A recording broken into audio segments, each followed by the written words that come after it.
The hidden secrets built into medieval castles that most people never knew existed. When you look at a medieval castle, several different images probably pop into your head.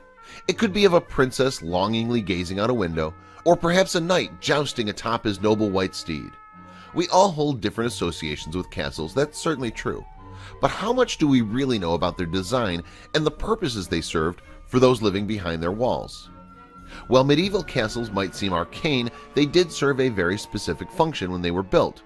They also hold dark secrets. The first time you probably heard of a castle was when someone was reading fairy tales before bed. Perhaps you pictured them as the sparkling mansions where Cinderella and the other princesses found their happily ever afters. The truth is that castles aren't all embellished with gold and gems. In reality, when castles were erected during the medieval era, they served a very specific purpose: to defend and protect the people behind their walls.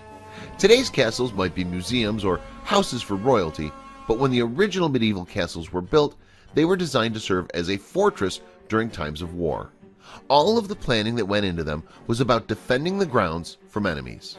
When you think of a castle's first line of defense, you probably imagine a moat, right? Traditionally, a moat was a large body of water that circled the castle and separated it from the land. But it wasn't there to keep enemies from crossing. For people designing most castles, their biggest fear was that the enemies might dig underneath the walls to gain entry. If there was a moat, it ensured that any tunnels would immediately be flooded. In fact, for some castles, the moat wasn't even located outside the palace at all. Instead, it could be found between the first and second walls of the castle. That way, anyone digging a tunnel would get a truly unpleasant surprise. Speaking of unpleasant surprises, moats didn't exist solely to keep invaders from digging tunnels to gain entry either.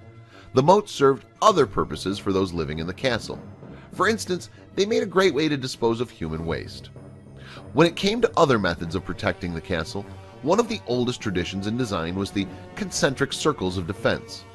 Looking at this castle from above, you can see how the circles were created to make entry very difficult. Concentric circles of defense were designed to act as a series of obstacles.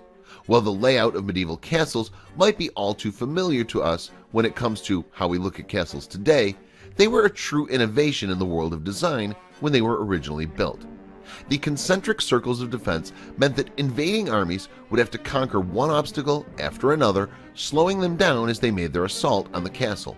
First, there was a wall, then there was a moat, then another wall, a keep, and so forth. The main gate of the castle might look imposing, but to our modern eyes, that's all it is. The truth of the matter is that during medieval times, the main gate of the castle was more than intimidating, it was downright deadly.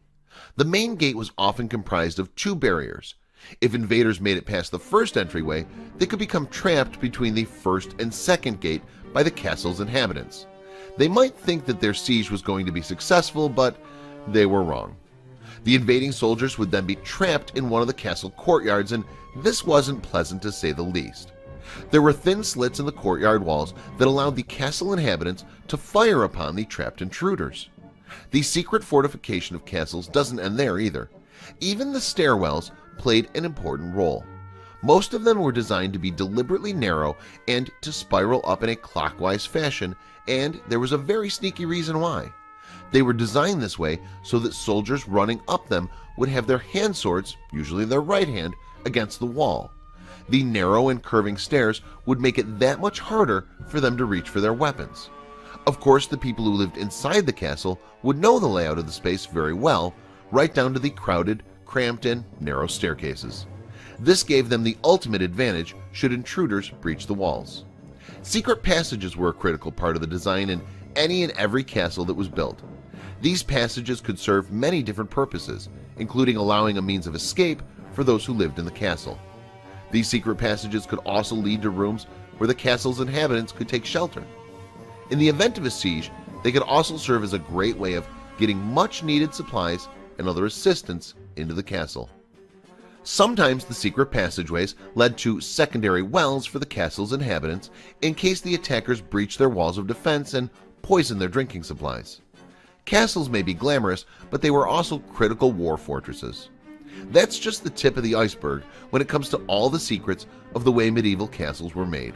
Check out the stunning images in the video that follows. Some of these designs were truly genius. The design and forethought that went into these fortresses was really something else.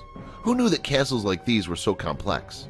Share this awesome video with your friends below. Thanks for watching. Don't forget to subscribe.